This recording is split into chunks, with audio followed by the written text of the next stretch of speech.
everybody has the ability to command their stage. It's a question of what effort are you willing to make?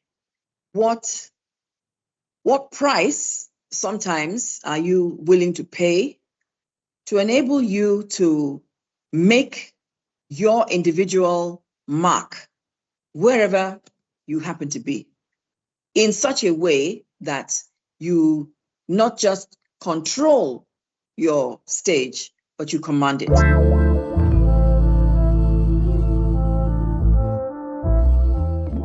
Everybody needs it when it comes to communication, or effective communication. Actually, everybody needs it, particularly those that are in charge of other people.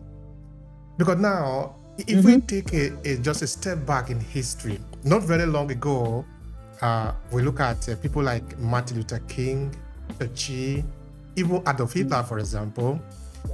We had in Nigeria what they call the golden voice. Of course, you would know. There were these people that their voice become almost like music.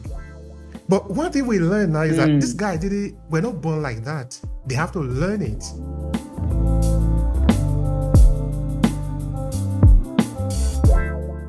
That advertisement showed the Beatle being attacked in so many different ways. And every time that the Beetle was smashed or pushed or shoved, it would somehow shake itself up and come back to life. And the engine would sputter and come back to life. And the tagline was, "You can't kill the Beetle."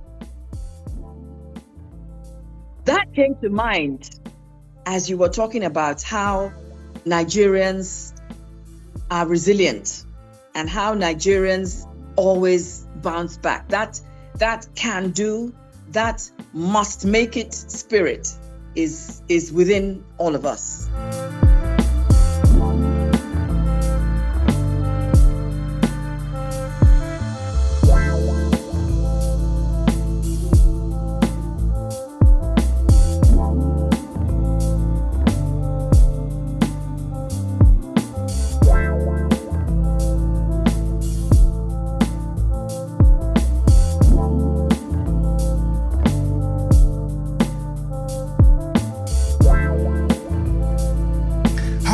Thank you for checking out Obehi Podcast. We encourage people to own their story and share it with the world to expand their purpose. Before we start this presentation, I have something to quickly share with you. Are you a purpose-driven entrepreneur? Do you want to cut across the noise and attract your ideal client by leveraging your own story? Then pay attention. I have a signature program that can help you own your story. A 5-step transformative journey to reshape your professional and business narrative for success in less than 90 days. And it's available at academy.aclasses.org/story. This is what we have understood. Storytelling is the most powerful instrument known to man. And this is what that could mean to you. You can either own your story and use it to advance your purpose in your business and professional life, or someone else will do. The choice is yours. Now let's get started with today's episode of the Obehi Podcast. Well, I'm 70 years old. I was 70 this year. I'm a broadcaster. My name is Bimbo Oloyede. I'm an author. I'm a trainer. I'm an executive coach. And somehow all these different aspects of myself are woven together into a whole. And somewhere along the line, I also became somewhat of an activist because I ran an NGO for about 15 years. So did I say I'm a grandmother? No. Did I say I'm a mother? No. Did I say I was a wife? Because I lost my husband almost 7 years ago. Sorry about that, ma. Thank you very much. So there we go. That's me. Thank you so much. It's an honor to talk to you. This is a big brain that we're going to be leveraging to understand a lot about who we are today. Now, we're going to start from the basis. So you are a young girl growing up now. Tell me, what do you see around yourself? As a young girl growing up, I see order. I see order around myself because my father was a senior police officer, and we lived in police accommodation in Ikoyi at the time. And then I was at St. Saviour's School for a while. And then at the tender age of 8, my environment changed because I went to England and I went to a boarding school. So I saw a completely different kind of environment at that point. I was surrounded mostly by white faces, although I had some of my relatives there because the school that I attended, my cousins were also there. So I saw winter for the first time. Summer I was used to. In fact, I remember, I think it was the first year, or was it the second year? It was the coldest winter that had been experienced in that particular area in almost 50 years. So the pipes froze up, and I can assure you, by the time we were able to get into the school, we were freezing too. But anyway, it was an interesting situation, a new situation in which I found myself. And it was in that situation that I became interested in things like drama, in storytelling, in public speaking, in music. Those are the things I was really excited about. So that's what I can say that I saw around myself as I was growing up. Thank you very much for that. Okay, now, as a storyteller, as a broadcaster, a producer, we don't even know which part we want to leverage more because all of them are important for us. Okay, now, help us to see the Nigeria of your time, because that would be very important for us now. As you were a young girl growing up, what kind of Nigeria can you tell us that you see? Interestingly enough, I was sitting in the back of a Land Rover on October the 1st, 1960. As I said a few moments ago, my father was a senior police officer, and we were part of the parade. He felt that myself, my younger brother, and 2 or 3 of my cousins, we were in the back of the Land Rover, and so we were part of the parade. So I saw the birth of Nigeria. I saw people that were excited. I saw people who were proud. I saw people who were really looking forward to a fantastic future. And unfortunately, as time went by, I could also see that those hopes began to diminish. I saw that the order that we had been used to, that the personal dignity that people had, the pride that people had in their nation, in themselves, in their careers, in the way they behaved, I saw all those things dwindling as the years progressed. And it is something that is something that is of great concern to me now that that most of these values have disappeared and dissipated, and we're just, it's as if we're just there, you know. Many people without hope, without pride, without the dignity that they had in the past, and really wondering what's tomorrow going to bring. That's where we are now. So there was a time when, in fact, if I can say it, in my very early days in broadcasting, when I had been working for a couple of years, I can remember getting on a plane during one of my holidays. We were on leave. I went with a friend of mine, a colleague of mine. I remember going to Europe and America, and we were counting the days to come back to Lagos, to come back to Nigeria, because this is where the excitement was. It was strange. We had, said, oh, we're going on holiday, we're going here, we're going there, but we got there, and somehow, well, for me anyway, it was not really anything particularly new because I had grown up in part of Europe, but I hadn't been to America as at that time. However, we just kept on saying, let's go back, let's go back, let's go back, So that kind of buzz in the air is not, it's a different kind of atmosphere. Now, there's still a buzz, but it's not a buzz of excitement. It's not a buzz of hope as it was in those days. That is really lovely to hear. That is what why we love storytelling. In fact, here in Obehi Podcast, when we talk to people, even those that are sort of a certain age that have really lived, who can see maybe advanced age, I really love to ask them, what do you remember of your infancy? Because while you are doing that, you are connecting time. Because this different time is very important. It's truly for people. For many people, when you talk of the father, you were at the back of a Land Rover looking at a country being given birth to. That is like surreal for some people, no? For me, I can only imagine that because I wasn't there then, I wasn't born yet. So, but this is the country, Nigeria, that we have It's now. history. Yeah. So, and now you talk also of the buzz. Now there is another buzz coming up tomorrow, because as we are recording, this is the 31st of July. Tomorrow is the 1st of August. There is a lot of apprehension in the air in Nigeria. And of course, even for Nigerians abroad, we are keeping an eye on what is happening in the country.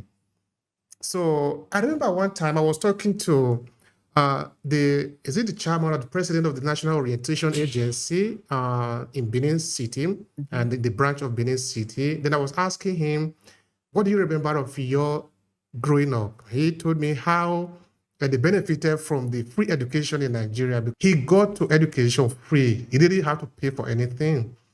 And that is one Nigeria, but this is another type of Nigeria now, where we see a lot of battling of the image of the country, where the hope is dashed.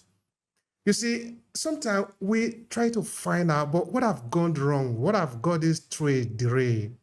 Because this is a very, very hopeful country. This country is a very powerful one.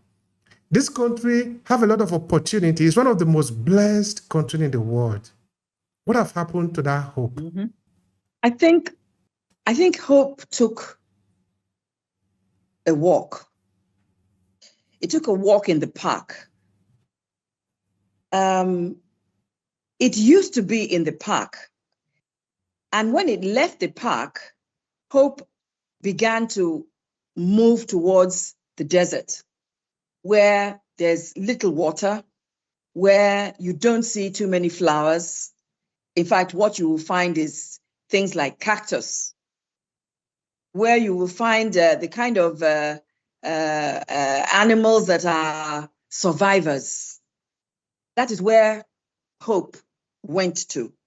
But I do agree with you that, as a matter of fact, this should be a country that is bubbling with hope. Because for instance, I have children who were abroad and who on their own decided that they were coming back to Nigeria because they believed that there is hope for this country, because they believe that there is a future. And I am really praying that in my lifetime, I will be able to say that they did not make a mistake, that they were intentional about returning because what they saw was something that was real, to the extent that it has become manifest. That is my prayer for this country. I think that a lot of Nigerians actually harbor that hope. It is somewhere in the corner of their hearts, but they find it difficult to allow it to grow, because it does seem that in many ways, as people how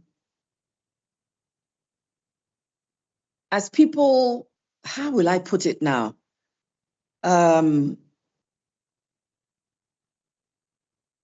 As people think of what they want to do,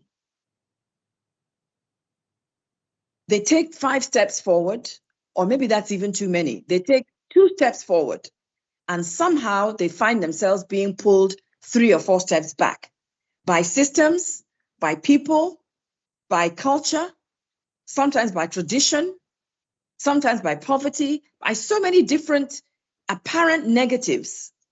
And yet all those negatives still have hope within them and can be turned around. Thanks so much for that. And that is really evident in us. I believe that is something powerful about us as a people, as Nigerians. We have remained impossible to be broken. We have resisted everything that want to kill us. And I believe that we are going to survive. It's not going to be easy. It has never been easy. I think everything that we put on our place to crush us, but we have resisted. Mm-hmm. We have resisted it, and we're still resisting it today. Do you remember, I'm not sure, many years ago, there was an advertisement about the old Volkswagen Beetle. That advertisement showed the Beetle being attacked in so many different ways.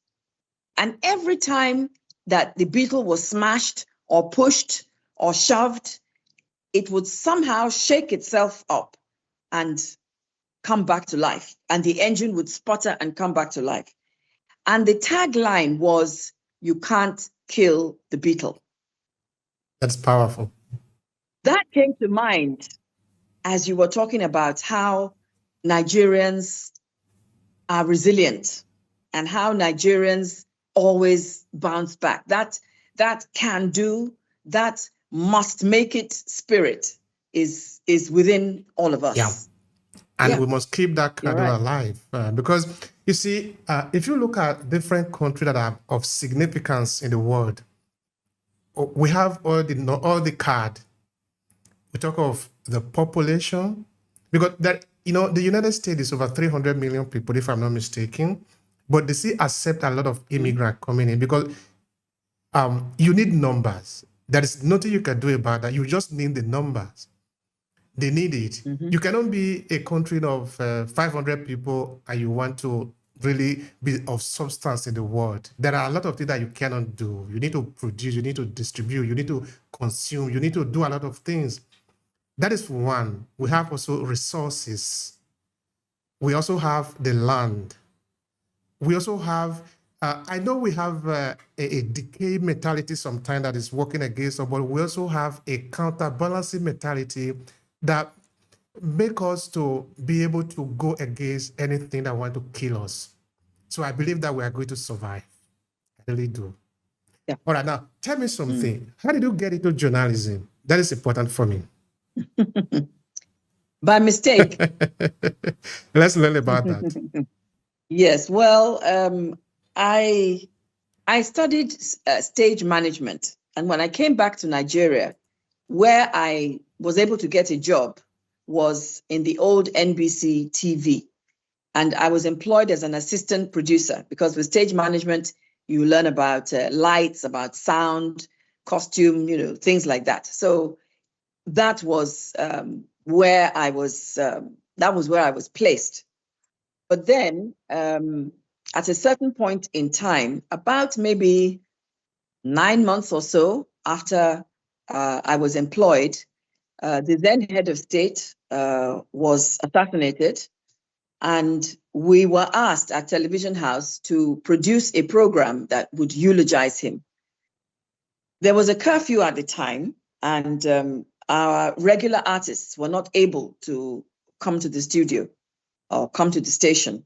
And so we were told that, well, you people are used to producing, your dramatists, do something. So we came up with a program, and each of us had different things that we did. And my own contribution was reading poetry.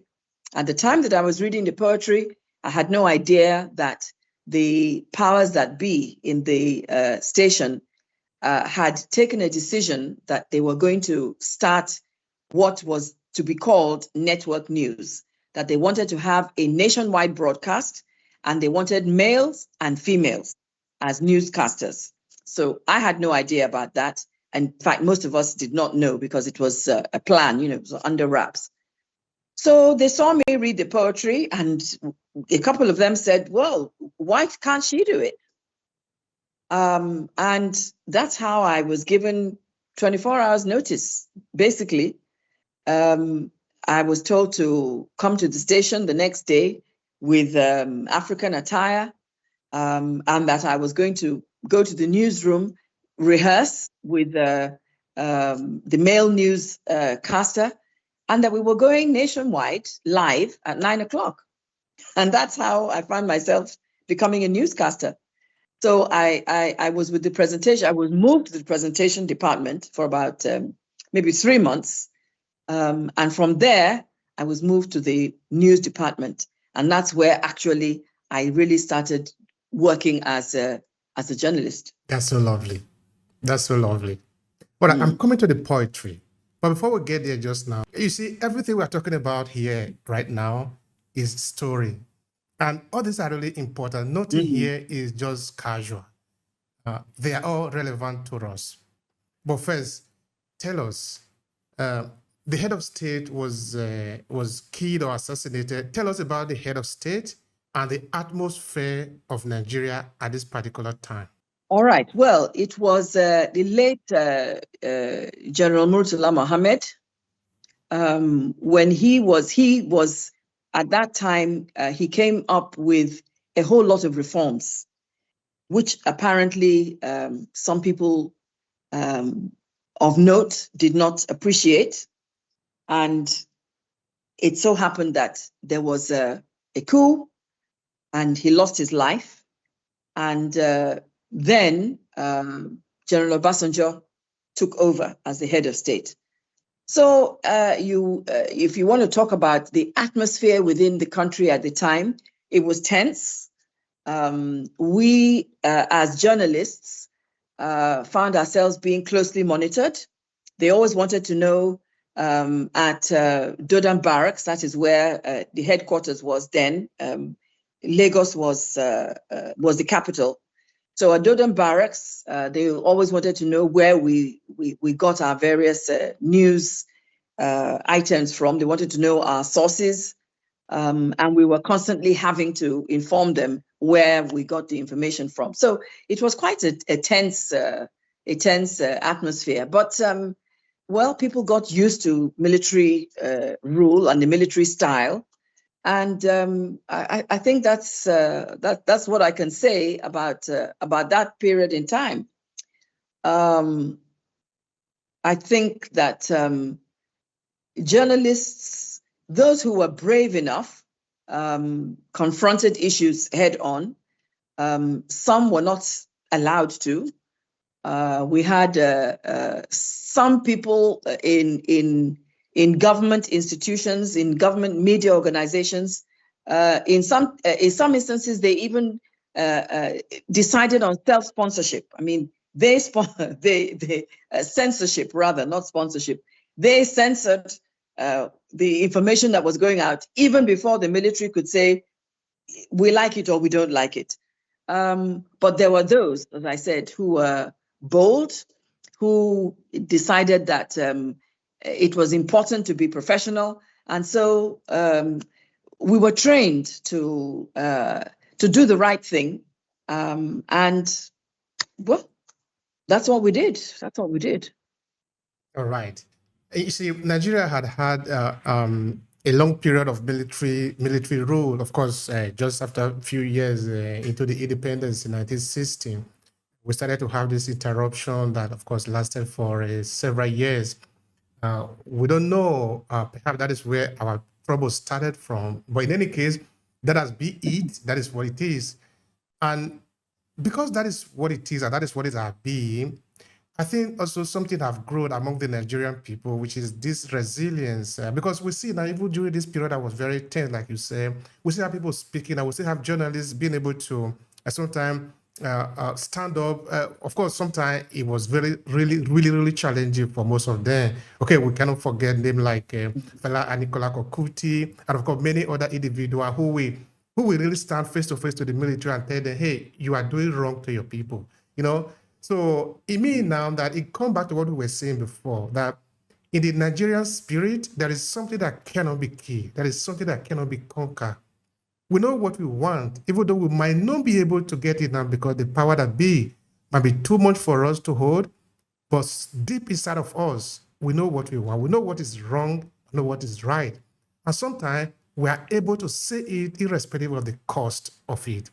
Now, I'm saying that because I wanted to speak to the effect of the resilience of the Nigerian journalists, because you guys have faced really tough time. We didn't have it easy. We talk of Delegiwa and many others that ended up badly because they stood for something right for this country. You see, many people sacrifice for this country, Nigeria. We didn't get it at the platter of gold. So talk to me about that resilience of the journalists, to be specific. You see, as at now, we actually have two different types of journalists. We have the journalist that has been trained. We have the professional journalist. Then we have citizen journalists, okay? Because technology that is available to us now, because of the widespread use of the internet, because virtually anybody can pick up any kind of device and use it any way they choose to use it. You now have a situation where you have real news and you have fake news. So the journalist who is professionally trained understands that there are certain tenets, that certain principles that have to be adhered to as a professional. And he or she goes out of their way to ensure that they do things the way they're supposed to be done, that they write their stories, they ask the right questions, they cover the where, the why, the who, the when, the how, they cover all those. And then they maintain the aspect of balance, of being unbiased, of being non-partisan. If you are properly trained and you choose to live up to the standards that are expected of you as a trained journalist, all those things will be very clear. They will be evident in your reports, in your speech, in your programs, on your blogs, wherever we find you, we will get the right stuff. And there will be a clear distinction between the trained journalist and the person who is just interested in maybe clicks, is interested in clicks, in likes, etc., etc. So the person who is trained definitely has to be resilient, because no matter whose ox is God, the information is sacred and it has to be delivered in that way. It has to be truthful. It has to be balanced. So I am not sure. Well, okay, I think it is right to say that the journalist is resilient, but that is what is expected of him if he's a professional. That is what is expected of her if she's a professional. So resilience, courage, being bold, these are all part of the attributes of being a professional journalist. For those who are not, for those who are simply, in it to win it, then we are looking at a situation where the resilience you're talking of really doesn't matter, except perhaps being resilient or being persistent in ensuring that they keep on getting the likes, they keep on getting the subscription, and they keep on posting. But for me, there's a clear difference between the two. I think that's the way I would answer that question. Within the sphere of our conversation today, it's your new book, Command the Stage. And I really look at you commanding the stage because you have been there for a long time. Now, I think one of the best things that usually happen to older people is that you get to a certain stage, you need to teach the people what to do. So now you are coaching. I don't think that there's any better job than that because now it means that you are transferring your knowledge to the people so that you are teaching them what you Right. have learned. And because you have mastered the stage, you are telling them how they can also master the stage. And when you look at that, I think that is how life has naturally been built before we get into the industrial revolution, where we just pack people into the school and say, this is a program. We just figure their head to fit into that. Without, before, we need to become masters. Either we learn from the masters who we fine tune on through several years, then we come out of it, we really become very good.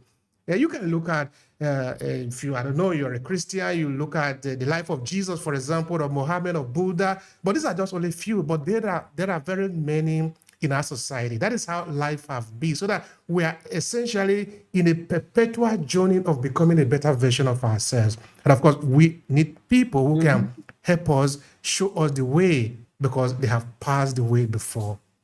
All right, now, having said that, you narrated a poem or you wrote a poem, and that poem just sort of lift you up to where you are today. Your gift, call it like that, move you up into a situation where you continue to move on and move on and move on. Tell us about that poem. What was the topic of the poem? What was it about? Well, let me just correct something. I did not write the poem that I read. I found a poem or two and read them. And for the life of me, I cannot tell you what those poems were about. I can't tell you their titles. I can't tell you who wrote them. I cannot remember. We are talking about 1976. So I can't remember the title or the name of or the authors of the poems. But as you mentioned about a gift, I do actually write poetry now. Funnily enough, I usually write a poem at the beginning of most months, as I'm moved to do. And sometimes for my friends, when they have special birthdays, I write poems for them.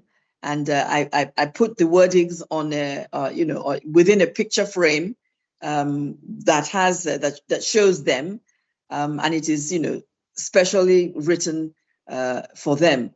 But I think it is true to say that it was the gifts that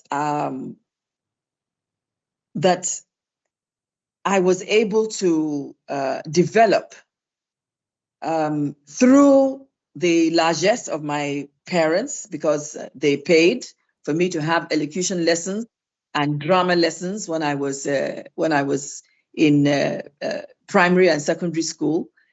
So definitely the gift was able to blossom, and it was as a result of the time that I spent having those classes, taking part in a variety of drama festivals and public speaking competitions and things like that.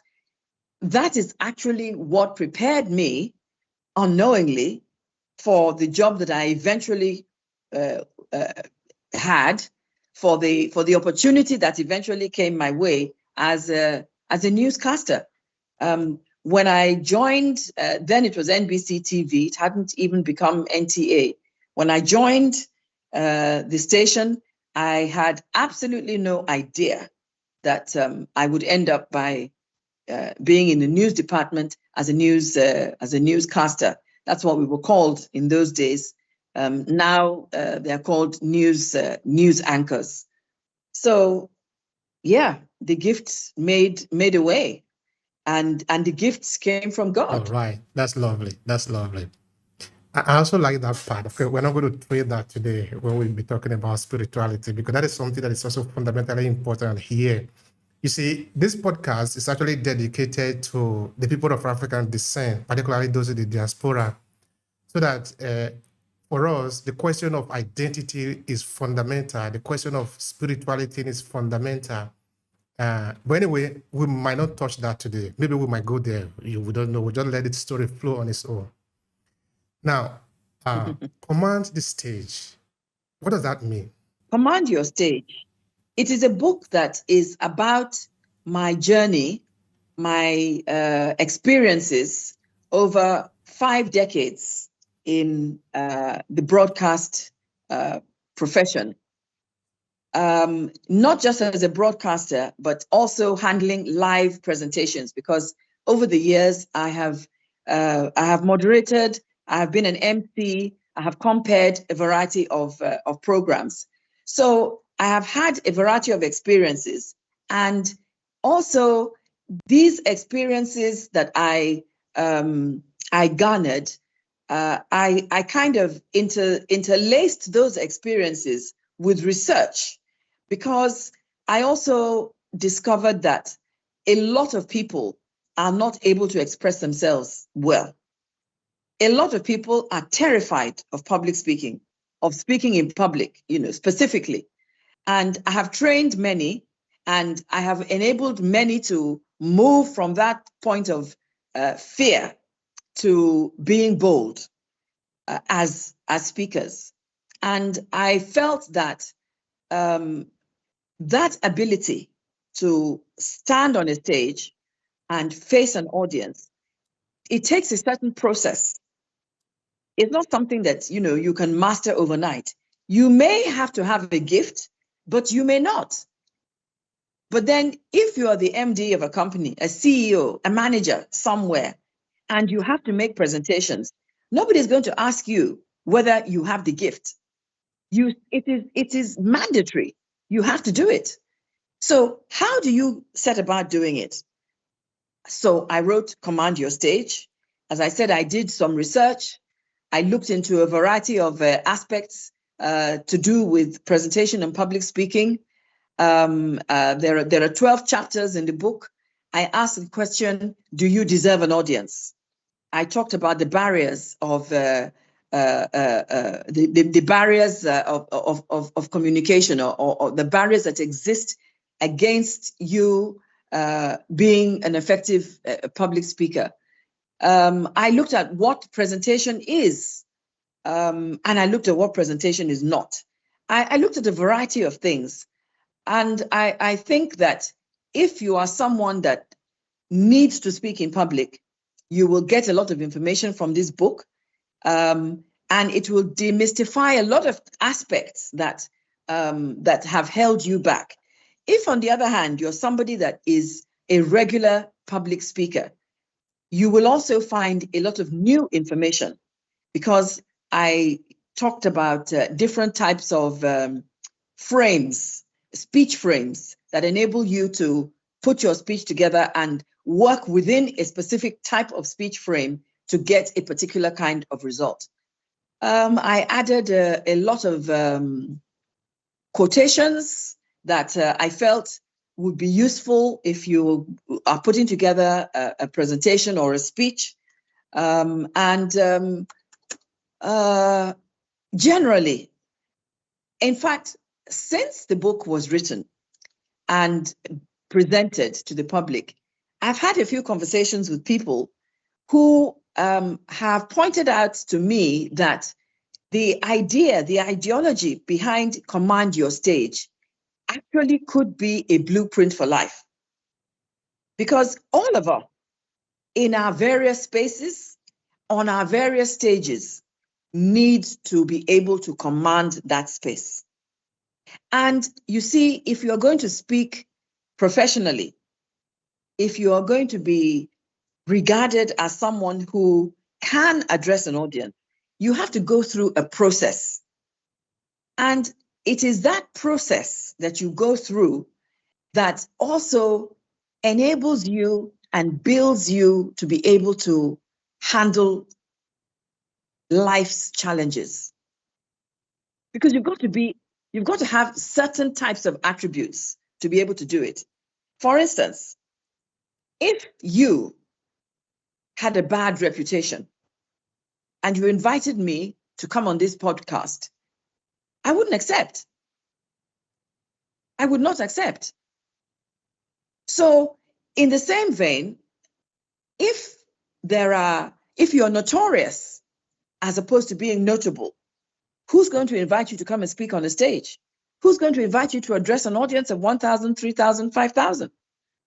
So there are things that you learn in the course of preparing to speak in public that will not only give you the confidence to address that public, but it will also give you the confidence to be a complete human being. Thank you so much for that. This is really powerful.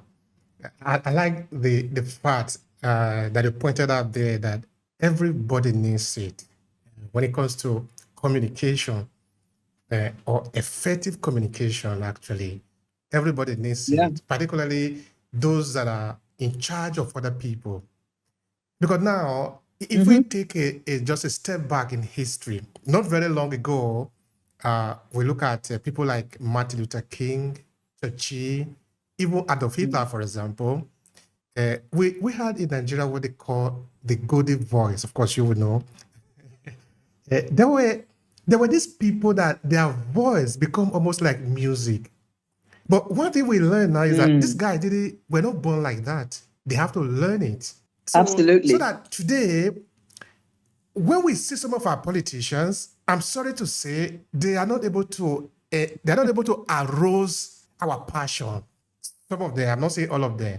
But when we look back now, we see people who are able to command with the voice. Not command only in the sense of giving order, but able to take, because you need to capture the emotion of the people so that they follow you. It's not just the statistics, which is what the storytelling is talking about again. It's not just telling me how many, the percentage or the number, but how can you touch my feeling? The feeling, because when you touch the heart and mind, the people will follow you. So the question I really am going there is, what is the role of effective communication in leadership? Because I want to believe that because you are a journalist and you have been there for a very long time, that your book can also be relevant for political leaders. Therefore, what is the importance of effective communication in being a good leader? It is fundamental. It is fundamental. As far as I'm concerned, anybody who is in a leadership position, if they cannot communicate effectively, they've lost before they started. It is absolutely essential. It's not just a question of addressing large crowds. Even when you're talking to your team may be just 3 or 4 people. But if you can't connect, if you can't communicate, if you cannot inspire them, then your team is going to be, deader than a dodo. So it is really, really important for leaders to be able to address people, publics, and there are many different kinds of publics on a daily basis that leaders have to address. You will find that pronouncements are made, policies written. People in government are expected to express those policies, explain those policies in such a way that the citizens understand. But they can't do it. They are unable to unbundle prose and put it in small chunks, put it in small pieces in such a way that people will understand. And so you find statements being made, policies being issued, speech delivered that just go round and round in circles. You don't get specific information, so people don't get specific, they don't have a specific understanding of what is actually being said. And sometimes, in fact, I referred to this in my book, sometimes it is deliberate. on the part of government or on the part of leaders. They don't want to be specific. And so they create a cloudy situation. But because you, the average citizen, perhaps you don't understand what is being done, everybody is just left to take from the information what they will. And of course, what are you going to get? It's going to be chaotic. And that's what we have many a time. We have it in families, we have it in offices, we have it in the polity, we have it in the National Assembly. We've got it everywhere. So unless people are willing to make the effort to learn how to communicate effectively, and mind you, when we talk about communication, it is not just about speech, it's about writing. Because you find people writing speeches and writing in such a way that the person who is supposed to deliver the speech doesn't really understand what has been written and can never deliver it convincingly. So if you as a journalist, you're sitting in the audience, if for any reason you're not able to get a copy of that speech, it is what you hear, what you understand, that you will report. So there's a lot of miscommunication going on from the bottom to the top and from the top right back again to the bottom. So effective communication is essential for leaders. Thank you so much for that. I don't know if you can make an example for us. Perhaps I'm convinced that you did make some example referring maybe to some Nigerian leaders or expert in communication who we can look up to. Now, I want to go back to what I was saying before, that the way that the society was structured before the Industrial Revolution, which is more than where we are going into, because now people are beginning to realize that they have power, that they are powerful, so they're asking for it. They want to get their power. And because now the Industrial Revolution is over, we have the machine. So I can basically do a lot of things now. I connect myself to the grid, so I can do a lot. I can actually refine myself, no? And then I do a lot, which is what people used to do in the past. Let me give you an example. Where I grew up, which is Uromi, in southern Nigeria, there is a man that I knew as a child. He was doing goldsmithing. In this language, we call that Ojogu.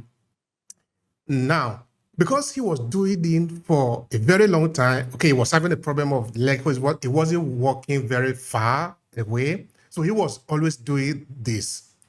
Everybody knows this man in the village, the community, that if you want to repair your trap, your gun, if you are the one that go for hunting or for cutlass, you want to sharpen your knife, this is the guy you go to. You will know, everybody know that when you go there, he does the work perfectly. This is the refinement of the skill. That if you refine your skill very well, your skill will speak for you. But what I'm really like going to now is that even you have learned also from other people. I am sure of that because you're a human being.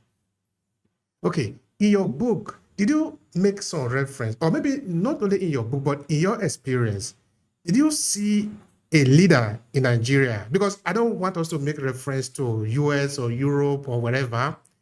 I believe that we have had good and quality speakers among the Nigeria and still today. So give me an example, because you have been there. Somebody who can be a good example of a communicator that we can learn from. Oh, that is easy. Very, very easy. So simple, so simple. I can give you two straight away. One is Dr. Christopher Kolade, who was my DG at the time when NBC TV was just moving into becoming NTA. Dr. Kolade, and I refer to him in my book, is a man who has been relevant. In fact, he's relevant till tomorrow. He's still alive. He's, I think he's going to be 92 this December. Dr. Kolade has been Nigeria's ambassador to the United Kingdom. He has been chairman of Cadbury. He has been a lecturer at the Lagos Business School. He's been and done almost anything and everything that you can think of. And he has, in fact, when I consider it, I ask myself sometimes, how can a man who retired as a director general almost 50 years ago still be relevant in today's Nigeria? And I can tell you that as recently as about 2 weeks ago, I rang him up and I said, I would like to come and see him. And he said, oh, you can't do it this week. You can't do it this day because I have 2 groups coming to see me. You can't do it on the next day because I have somebody else. So, that week was out.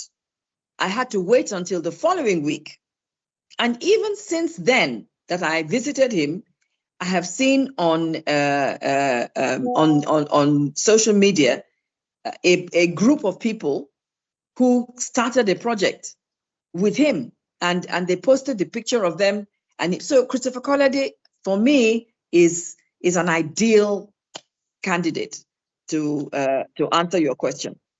The next person that I can also talk about, who is equally, I think he also will be 92 this year. He is the former Secretary General of the Commonwealth, Chief, oh my goodness, Chief Emeka Anyoku. Yes, that's another one. Another, a man of sterling qualities. And just listen to them speak, and you will know. You will know without a shadow of a doubt who they are and what they represent. So I've given you 2 for the price of 1. Thank you so much for that. You see, my eyes is glowing as you're talking, because again, this is what storytelling does for us. In that, as we are invoking this name, we are bringing them more and more vivid to be living, and those names are going to live continuously in our memory because they have done something. Mm-hmm. We are not just mentioning them because they are handsome or they are beautiful or they compare us. It's because they have made effort. They have affected us. No? Muhammad Ali said, the rate we pay living on earth is a service we render to other people. Because when we have rendered our service, then it is impossible that we cannot be met. The man that you mentioned, did he pay you any money to mention him? No. It have affected you. So you are obliged to mention him. What is the key message of this book that people can take away? Then I have some other questions to ask you, because there is a lot of value here that you are sharing, and I'm very happy that we are having it on record. The key message of this book is that everybody has the ability to command their stage. It's a question of what effort are you willing to make?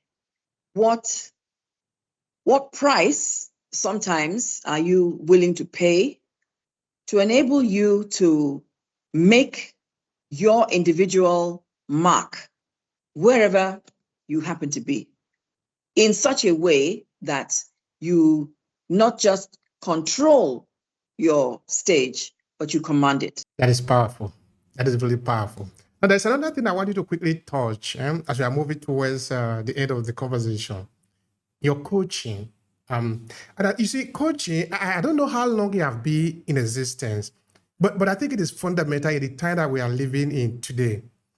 Why I say that is because when we look at Africa, looking at our demography with a lot of young people, we need to learn from others that have passed through the tunnel so that they can help us.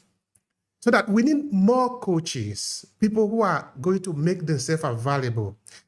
Somehow people believe that when you are of a certain age, you are no longer useful, but it is not true. That is actually when you are more useful. Because now you are going to transfer your knowledge to other people, because every person must know that you are a child, you grow, then you pass on, become an ancestor. But before then, you need to transfer your knowledge to other people. I think we need to encourage more people, particularly older people, to set up coaching so that they can pass their knowledge to other people. So tell me more about that. What do you coach? Tell me more about it. Well, I help people to improve their speech, because English is not our first language, and yet English is our official language in Nigeria. And you find that when students are preparing for their WAEC examination, if they don't pass English, then they're not able to further their education. And so we have teachers who don't speak English very well, and consequently, the students will also not learn to speak English well. So I have been through a variety of phases. I can put it that way, because I have taught teachers. I have taught students too at some point. But I find that a lot of our corporate individuals, a lot of our corporate operatives find themselves in situations where they are unable to communicate effectively. They are unable to express themselves well. And all of this comes back to either because they were not taught well, or because in their culture there was an issue. You are either not old enough, or you are not a man, or you are for a variety of reasons.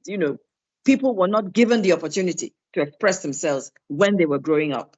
And then they become educated, they find themselves in jobs, they get to a certain stage, and it is expected of them that they should be able to make presentations, and they can't. So I help them to get over that barrier. But then we also, because we are now again in a very, very, we're in an age where it's not just a digital age, but we're in an age where engagement is absolutely essential. And so you find also people from a particular level who need to be on TV. They are, because of their expertise, they're invited to take part in various programs, sometimes on the news, sometimes they are live programs, conferences, seminars, etc., etc. And as a result of that, they want to know how to present themselves on TV, how to conduct themselves on a stage when they are part of a panel. If perhaps they are keynote speakers, how do they present themselves in a way that enables them to be confident and hold themselves with dignity, okay? And also, how do they present themselves in a fluent manner? So these are the kinds of things, these are the ways in which I coach to help them to perform maximally, because these aspects are part of what is expected of them once they get to a certain stage. You're a manager, you're a CEO, you are part of the C-suite brigade, if you can call it that, and things are expected of them. And quite a lot of the time, they find that they are not quite up to the standard that they would want themselves to be. And even their organizations who invite those of us who train in this area, they invite us to, put them through their paces and ensure that once they're out there, they perform in a credible manner. Thank you for your service. Now, this is important for me. You have passed through the tunnel. You have learned something, You are passing it to the people. I want to repeat again, there is nothing better than this. What is your satisfaction in what you are doing? Tell me more about that.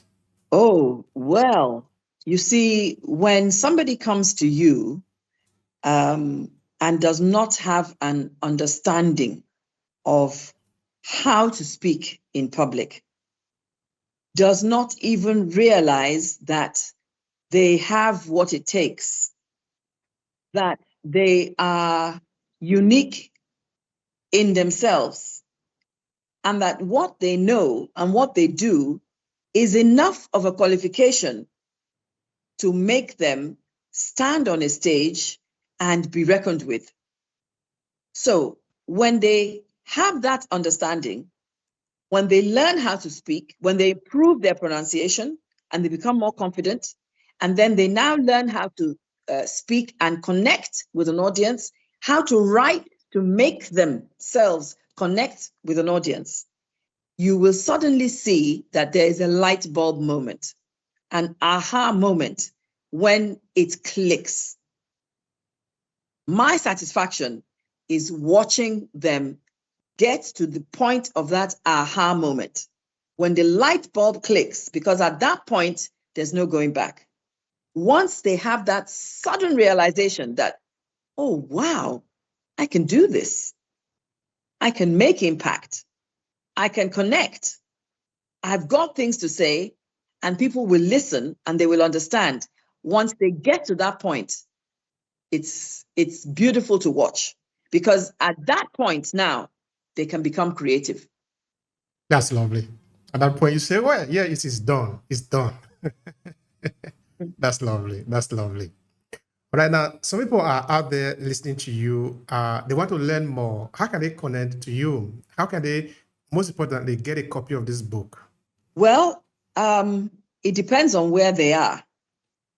If they are in Nigeria, they can get the book from a bookstore called Roving Heights. Roving Heights is in Abuja. It's in 2 or 3 locations in Lagos. They can also get the book from the Booksellers Limited. That shop is in, they have a branch in Ibadan, and they also have one in Abuja. If you are outside of Nigeria, you can get the book through Amazon. Although I would advise that you not only type in the title, but type in also my name as the author's name. That way, it will be easier for you to locate. The book is also on Seller. The ebook is on Seller, and it will very soon be also available in audio. I'm working on getting the audio version done. But you can. If you're out of Nigeria, you can get it through Amazon, as I've said, and you can get it via Seller too. Lovely. So they have no reason unable to find it now. So wherever you are, you certainly can. Because Amazon is everywhere, and Seller, of course, that is online. So they can be able to find a copy to read, because there's a lot of value there. From the way they listen to you, they can understand what they can get in the book. So everything is coordinating here. Oh yeah, lovely, lovely. So they cannot miss it. Yeah. And it's also of a certain volume. Yes, 272 pages. That's quite a lot. All right. So what would be your final thought here? How do you conclude the conversation that we have had today? Okay, we have moved around a little bit, not just about communication, but also about your journey. And that is, of course, important for us. So how do you conclude it? What is your final thought here? My final thought. I think I would say that, and I actually have a chapter in my book that's titled Preparing for Public Life. Nobody knows when they're in their, well, perhaps that's not quite true. There are a few people who have purposed that they want to serve. They want to be leaders. They want to take part in governance at whatever level. But the majority of people who go through life don't know until perhaps they get to their maybe 40s or 50s, when people around them make the suggestion to them that, why don't you try for this, or why don't you come out and apply for this or that, we will support you. I would say that because nobody knows tomorrow, it would be in everyone's interest from a young age to prepare for the possibility. Prepare to be able to speak confidently to various publics. And even if you are a citizen, you see, part of the problem that we have in many developing countries is that citizens don't talk. They sit quietly and they watch. And I realize that it may not be necessarily their fault. But you see, if everybody from a young age is taught how to express themselves, if everybody becomes fluent and becomes as eloquent as they can from a young age, whether you are a leader or you are a follower, you will already understand what it is and what it takes to speak out and to speak up. Because those who are in leadership are supposed to be held accountable. If people, the citizens, cannot speak up or speak out to hold them accountable, they will continue to do what they're doing any way they feel they wish to do it, and they will get away with it. So for us to live a life of order, a life of progress, a life of continuous development, then I think it is important for everybody to learn how to speak up, how to speak out, how to express yourself fluently and eloquently. For that is important. That is important for us. Of course, looking again at what is planned for tomorrow, everybody needs to be able to articulate their points. It's important, because I don't do magic. I'm not able to know what you have in your mind until you express it. That is Right. a longer part there that we are not going into. But yeah, we got the message. It is important that, because your mouth is for you to use. If you don't use it, okay, you can lose it. Thank you so much. I appreciate right. your time. It's really, really valuable here. Thank you very much. Thank you very much.